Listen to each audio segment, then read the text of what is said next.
صلی علی رسولہ الکریم۔ وقت مختصر ہے اور تقریب پر اثر ہے، اس لیے کہ اس کی نسبت قرآن کریم کے ساتھ ہے، اور نسبت سے چیزوں کی قیمت گھٹتی بھی ہے بڑھتی بھی ہے۔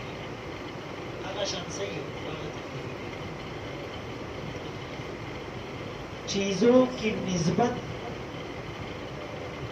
قیمت گھٹتی اور بڑھتی ہے۔ آج میں ایک عالم کا بیان سن رہا تھا تو وہ فرمانے لگے کہ 4 چیزیں ایسی ہیں جس کی وجہ سے انسان کی اہمیت اور ویلیو بڑھ جاتی ہے۔ ایک چیز علم ہے، علم کی نسبت جس چیز کے ساتھ جڑ جائے وہ چیز خود بخود اعلیٰ ہو جاتی ہے، اور علم کی نسبت اللہ کے ساتھ بھی قائم ہے۔ عالم الغیب والشہادہ، غیب اور حاضر کو جاننے والا، علام الغیوب، چھپی ہوئی چیزوں کو جاننے والا۔ تو قرآن کریم تو علم کا سرچشمہ ہے، یعنی ساری کائنات کے علوم کو آسمانی کتابوں میں جمع کیا گیا، اور پھر آسمانی کتابوں کے علوم کو قرآن کریم میں جمع کیا گیا، اور پھر قرآن کریم کے علوم کو سورۃ البقرہ میں جمع کیا گیا۔ بلکہ عبداللہ ابن مسعود رضی اللہ عنہ فرماتے ہیں ان لکل شیء لبابا،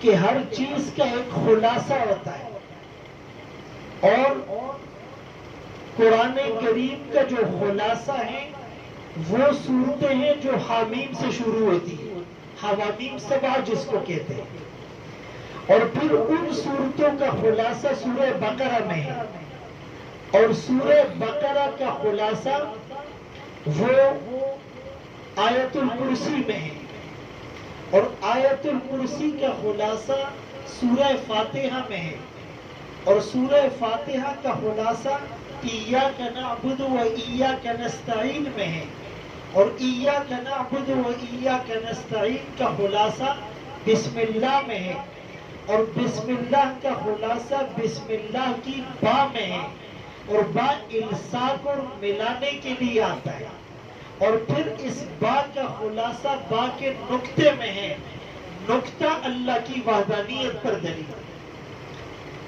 تو چیز کی اہمیت بڑھتی ہے علم کی وجہ سے، اور آج اس تقریب کی جو نسبت ہے قرآن کریم کے ساتھ وہ سارے علوم کا سرچشمہ ہے۔ اور دوسری چیز جس سے اہمیت بڑھتی ہے وہ عقل ہے، اور قرآن کریم نے عقل مند کس کو کہا؟ جو اللہ کو یاد کرتے ہیں، قرآن پڑھتے ہیں۔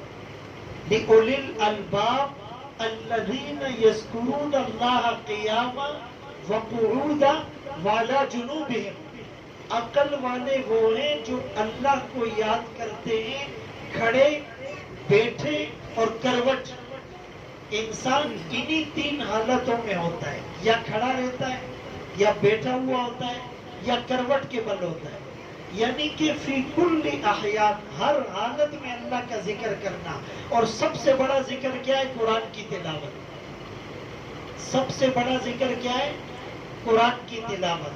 اس سے بڑا کوئی ذکر نہیں ہے۔ ایک آدمی دن رات دعائیں مانگ رہا ہے اور دوسرا قرآن پڑھ رہا ہے، فرمایا کہ جو قرآن پڑھنے والا ہے اس کو میں مانگنے والوں سے بھی زیادہ عطا کرتا ہوں۔ تو عقل مند بھی وہ ہے جو قرآن سے جڑ گیا، عالم بھی وہ ہے جو قرآن سے جڑ گیا، اور عقل مند بھی وہ ہے جو قرآن سے جڑ گیا۔ اکثر جب کسی بڑے آدمی کا انٹرویو لیا جاتا ہے تو لوگ اس سے پوچھتے بھائی تم نے تعلیم کہاں سے حاصل کی؟ وہ کہتا ہے میں نے پرائمری تک گاؤں میں پڑھا، پھر میں شہر میں آ گیا، میٹرک کیا، پھر میں نے FSC کیا، پھر میں اعلیٰ تعلیم کے لیے آکسفورڈ چلا گیا، کسی باہر ملک چلا گیا اعلیٰ تعلیم کے لیے۔ حالانکہ یہ بتاؤ کہ اعلیٰ تعلیم وہ ہے یا یہ ہے؟ بھائی ڈاکٹر بننا، انجینئر بننا، چارٹر اکاؤنٹنٹ بننا، ماسٹر آف کمپیوٹر کا ڈپلومہ لینا، یہ ساری چیزیں، یہ فن ہے، تعلیم ہے، اسکل ہے، ہنر ہے، ایبیلٹی ہے، قابلیت ہے، اس سے انکار نہیں ہے، لیکن اصل جو علم ہے قرآن کریم کا علم ہے۔ تو اگر آپ کا بچہ قرآن پڑھ رہا ہے، آپ یہ کہہ سکتے ہو کہ میرا بچہ اعلیٰ تعلیم حاصل کر رہا ہے۔ دو چیزیں ہو گئی۔ تیسری چیز وہ عرفی حیثیت ہے کہ لوگ کس کو بڑا سمجھتے ہیں۔ بھائی آج ایک بہت بڑا عالم ہے، اب ہمارے مربی محسن اور استاد القراء، استاد العلماء حضرت تشریف فرما ہے، قاری نذیر احمد مالکی صاحب دامت برکاتہم العالیہ، ان کے پاس جو دولت ہے، جو خزانہ ہے، اس کی قدر ہر ایک کو نہیں ہے، لیکن ایک سیاسی منسٹر جس کو قرآن پڑھنا بھی نہیں آتا، اگر وہ کوئی پریس کانفرنس کرتا ہے، سارا میڈیا اس کی طرف متوجہ ہو جاتا ہے۔ کیوں کہ عرف میں اس کی حیثیت ہے، یہ منسٹر ہے۔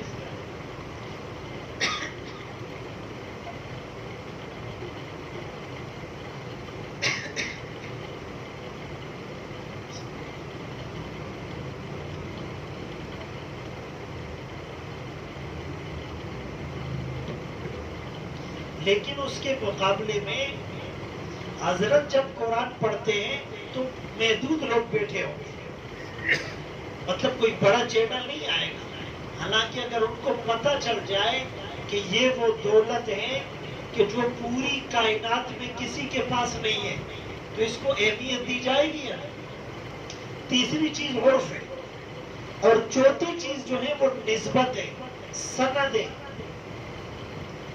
جس آدمی کی سند جتنی اونچی ہوتی ہے، اللہ کے ہاں اس کا مقام بڑا ہوتا ہے۔ تو قرآن کریم کی اس محفل میں یہ چاروں چیزیں الحمدللہ موجود ہیں۔ علم کا سرچشمہ ہے، عقل مند لوگ قرآن سے جڑے رہتے ہیں، اور جنت والوں میں بھی اس کا چرچا ہوگا، اور سند بھی اس کی قیمتی ہے۔ وَاعْتَصِمُوا بِحَبْلِ اللَّهِ جَمِيعًا، اللہ کی رسی کو مضبوطی سے تھامے رکھو۔ مفسرین نے لکھا اللہ کی رسی سے مراد قرآن ہے، اور قرآن کا ایک سرا لوح محفوظ پر اور دوسرا سرا زمین پر ہے۔ تو اللہ پاک نے اس وقت ان لوگوں کو بہت اعزاز سے نوازا جن کے سینوں میں قرآن ہے۔ ہمارے قاری کیسر صاحب اور ان کے ساتھ قاری عمران صاحب اب الحمدللہ حافظ بھی تھے، قاری بھی تھے، لیکن قرآن سے محبت، قرآن سے الفت اور شغف کہ انہوں نے کہا کہ ہم اپنی تجوید کو اور اچھا کریں، اپنے تلفظ کو اور اچھا کریں۔ 2-3 سال تک مسلسل، مطلب سردی میں، گرمی میں، بارش میں حالات خراب ہے، حالات کشیدہ ہیں، یہاں سے جانا، اور پھر حضرت قاری صاحب کی شفقت کہ انہوں نے مکمل ان کو ٹائم دیا، توجہ دی۔ آج الحمدللہ یہ قرآن کریم کو مکمل کر چکے ہیں، اور اس شکرانے اور تشکر کے طور پر اس خوبصورت محفل کو سجایا ہے۔ تو اللہ تعالیٰ ان کی اس کوشش کاوش کو اپنی بارگاہ میں قبول کرے۔ حضرت استاد محترم حضرت قاری نذیر احمد مالکی صاحب دامت برکاتہم العالیہ کو اللہ خوب اس کا صلہ دے، اور ان کے فیض کو اللہ تعالیٰ مزید عام کرے اور جاری اور ساری کرے۔ لیکن ہمیں بھی اپنے قرآن کریم کو تلفظ اور مخارج کو بہتر بنانا ہے۔ قرآن کریم کی اس آیت میں اللہ فرماتے ہیں وَرَتِّلِ الْقُرْآنَ تَرْتِيلًا، کہ قرآن کو ترتیل سے پڑھو۔ بعض مفسرین نے لکھا جَوِّدِ الْقُرْآنَ تَجْوِيدًا، قرآن کو تجوید سے پڑھو، اور مقدمہ جزری میں لکھا وَالْأَخْذُ بِالتَّجْوِيدِ حَتْمٌ لَازِمٌ مَنْ لَمْ يُجَوِّدِ الْقُرْآنَ فَإِنَّهُ عَاصِمٌ، قرآن تجوید سے پڑھنا لازم ہے، جو تجوید سے قرآن نہیں پڑھتا وہ گناہگار ہے۔ یعنی ایک شاعر کی جو شاعری ہے اور اس کے اشعار ہیں، اس کے سامنے کوئی غلط پڑھے اس کو کتنا برا لگتا ہے.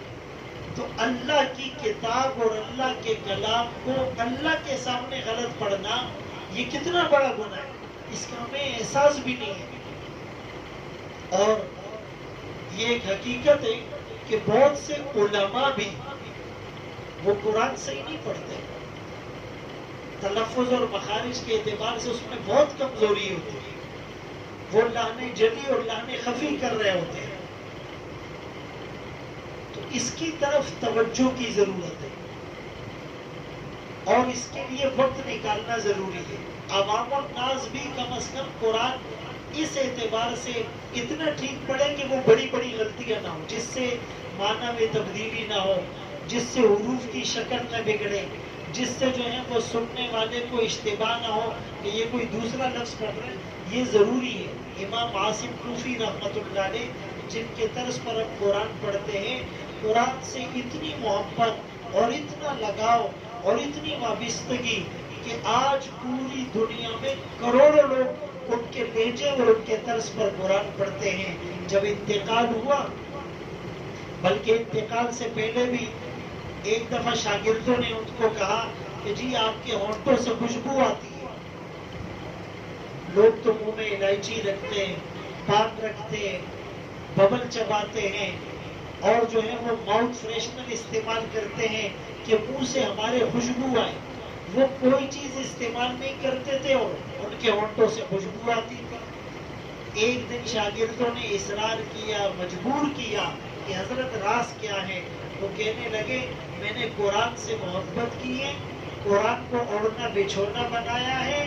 تو ایک دن خواب میں محمد الرسول اللہ صلی اللہ علیہ وسلم کی زیارت ہوئی اور آقا کی جس نے زیارت کی، فرمایا من رآنی فی المنام فقد رآنی، جس نے مجھے خواب میں دیکھا پس تحقیق اس نے مجھے کو دیکھا.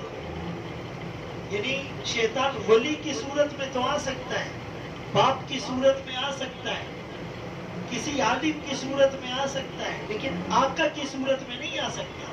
فإن الشیطان لم یتمثل بی، لم یتشبہ بی، لم یتخیل بی، لم یتصور بی. یہ سارے الفاظ ترمذی میں کہ شیطان آقا کی شکل میں نہیں آ سکتا.